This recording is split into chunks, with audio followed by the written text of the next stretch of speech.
नमस्कार दोस्तों, स्वागत है आपका मेरे चैनल कॉमिक्स लाइफ में। शुरू करते हैं भेड़िया की अमर प्रेम सीरीज कोबी दक्षिणा पार्ट 3। सुल्तान बोला, कोबी अपने इष्ट देव का स्मरण कर ले। तुरीन ने कहा, नहीं रुक जाइए सुल्तान भैया, ये सच कह रहा है। इसे भोकाल नहीं भेजा है, ये मेरी पायल है, मैं इसे पहचानती हूँ, ये भोकाल के पास थी। सुल्तान बोला, मुझे छोड़ दे तुरीन, मैं इस दुष्ट के टुकड़े टुकड़े कर डालूंगा। अचानक सुल्तान ने कहा, पायल? फिर कोबी बोला, ये पायल आपको कहाँ से मिली? ये तो गुरु भोकाल ने मुझे आपको देने के लिए दी थी। मैं तो भूल ही गया था, किंतु मैंने आपको दी ही नहीं। फिर ये आपको कहाँ से मिली? तुरीन बोली, ये मुझे पड़ी हुई मिली। मैं समझ गई तुम शत्रु नहीं हो। इतना समय कोबी के लिए काफ़ी था। कोबी ने कहा, अरे शैतान शूतान, बस बहुत हो गया तेरा जादू। तुरीन ने कहा, किंतु फिर भी तुम मुझे यहाँ से ले जाने पर विवश नहीं कर सकते, क्योंकि मैं स्वयं ही जाना नहीं चाहती। मैं अपने बच्चे के साथ यहाँ हंसी खुशी से हूँ, तुम लौट जाओ। कोबी बोला, लौटूंगा तो अब आपको साथ लेकर ही।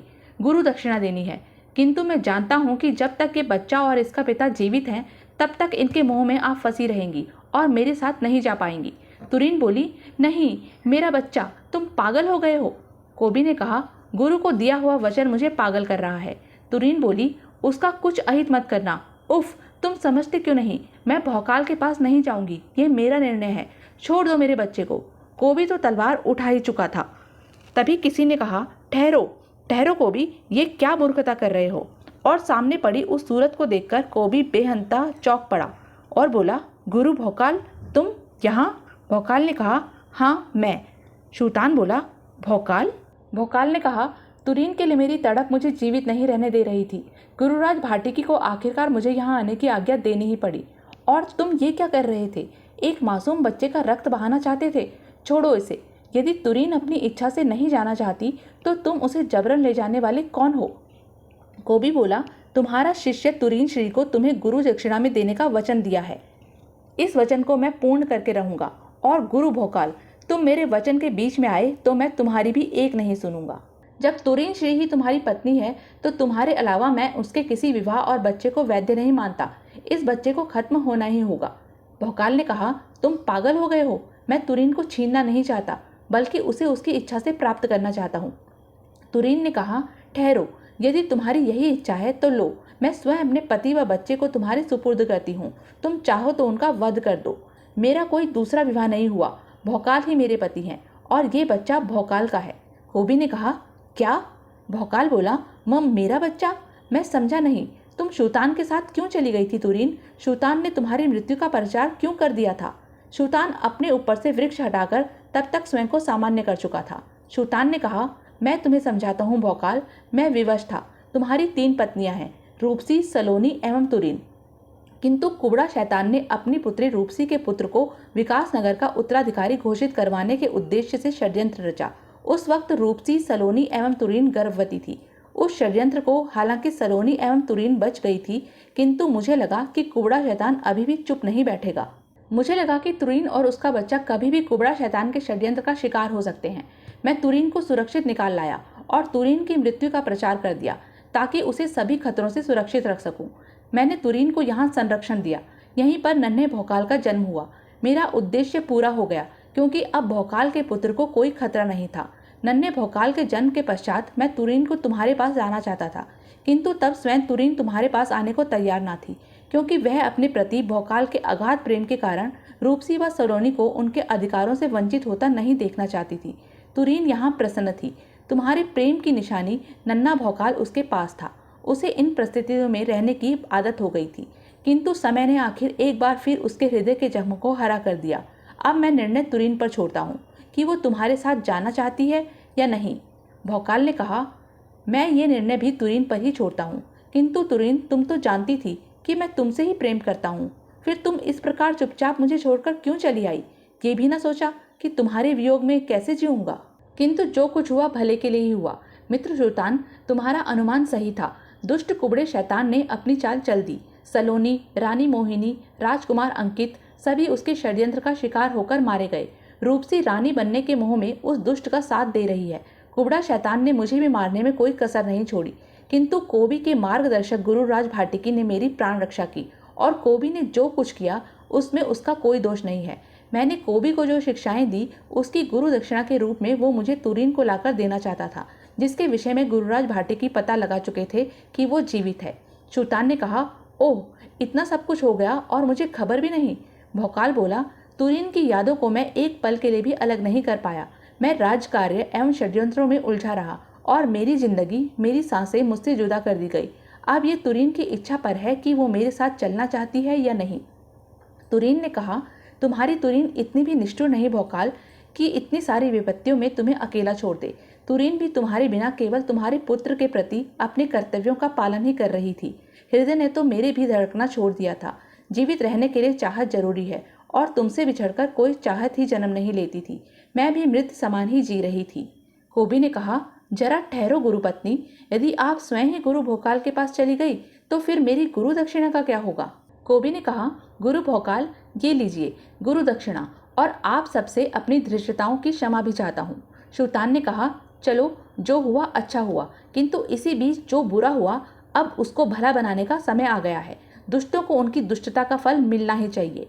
मेरा अर्थ दुष्ट कुबड़ा शैतान से है। हमें तुरंत विकासनगर जाना चाहिए। भौकाल ने कहा, वहाँ घातक काली चेचक फैली है, हम वहाँ नहीं जा सकते। गुरुराज भाटिकी बोले, भौकाल, तुम वहाँ नहीं जा सकते, किंतु कोबी जा सकता है, क्योंकि मानवों पर प्रभावकारी विनाशकारी रोगी विषाणुओं का भेड़िया मानव कोबी पर कोई प्रभाव नहीं होगा। भौकाल ने कहा, गुरुराज भाटिकी, आप? गुरुराज बोले, सुल्तान के रक्षा कवच को कोबी भेज चुका है, अतः अब मुझे अपना प्रक्षेपण यहाँ करने में कोई बाधा सामने नहीं आई। जाओ पुत्र कोबी, तुरीन को तुमने भौकाल को सौंप दिया, अब उसे उसका विकासनगर भी सौंपना तुम्हारा ही कर्तव्य है। विकासनगर के उस कक्ष में मातम फैला हुआ था। रूपसी बोली, आपने अपने स्वार्थ के लिए प्रपंच रचकर सलोनी व रानी मोहिनी को बंदी बनाकर बंदी गृह में डाल रखा है। अपने पुत्र समान दामाद भौकाल को विषाणुग्रस्त कर मृत्यु के मुंह में छोड़ दिया। अब आप चाहते हैं कि मैं विकासनगर का राज सिंहासन संभालूं? ऐसा अवश्य होगा। इस पर रानी मोहिनी का नहीं, अब मेरा अधिकार है। तभी एक आवाज आई, तुम मक्कार हो, इस पर जिसका अधिकार है राज सिंहासन उसे ही सौंप दो। रूपसी ने कहा, महारानी जी, आप? सलोनी, तुम? कुबड़ा शैतान बोला, रानी मोहिनी, तुम मेरी कैसे कैसे छूट निकली? तभी भौकाल वहां पहुंचा और बोला, ये तुम्हें मैं बताऊंगा। रूपसी ने कहा, भौकाल? कुबड़ा शैतान बोला, भौकाल, तुम अभी तक जीवित हो? भौकाल ने कहा, हाँ, तुम्हारे अंत के लिए। कुबड़ा शैतान ने कहा, काला चेचक ये महागुरु भौकाल का आह्वान करने जा रहा है, अति शीघ्र आकर उसको विषाणुग्रस्त कर दो।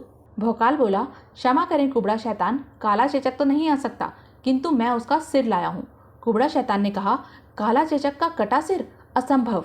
उफ। भौकाल बोला, अब मैं महागुरु भौकाल का उच्चारण करता हूँ ताकि भौकाल की तलवार से तेरा सिर धड़ से जुदा कर सकूं। कुबड़ा शैतान ने कहा, नहीं, ये नहीं हो सकता, तुम भौकाल नहीं हो। सुल्तान ने कहा, तुमने ठीक कहा, ये भौकाल नहीं है। जब तुम सलोनी, रानी मोहिनी इत्यादि को प्रपंच रचकर भौकाल के सम्मुख मृत घोषित कर सकते हो, तो क्या मैं सम्मोहन सम्राट इतना भी नहीं कर सकता? कुबड़ा शैतान ने कहा, सुल्तान, तुम? ये भी सलोनी और रानी मोहिनी नहीं है, केवल मेरे सम्मोहन का जादू है। लो, तुम्हारे वफादार कुत्ते काला चेचक का शव भी कोबी ने सीधे यहीं फेंक दिया।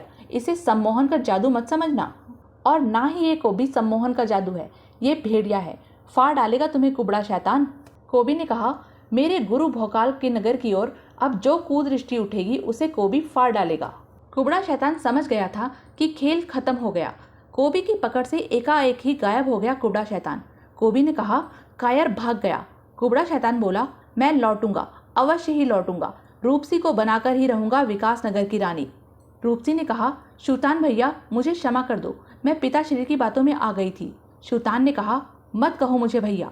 सुल्तान बोला, हमें कारागार से रानी मोहिनी, सलोनी, राजकुमार अंकित एवं अन्य विश्वास पात्र मंत्रियों को तुरंत मुक्त कराना चाहिए।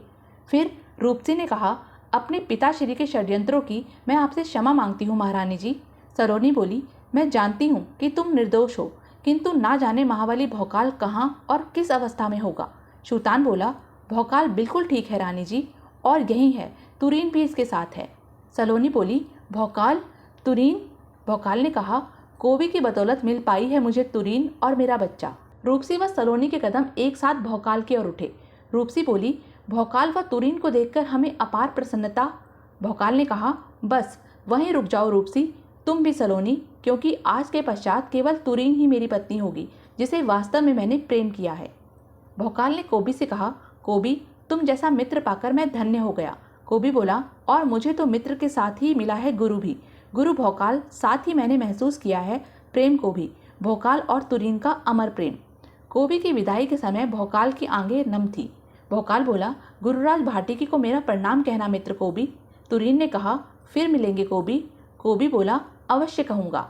अपने हृदय में अपने गुरु भौकाल के लिए अपार सम्मान की भावना व एक अनूठे प्रेम का एहसास लिए निकल पड़ा कोबी खंडर हो चुके वुल्फानों की ओर।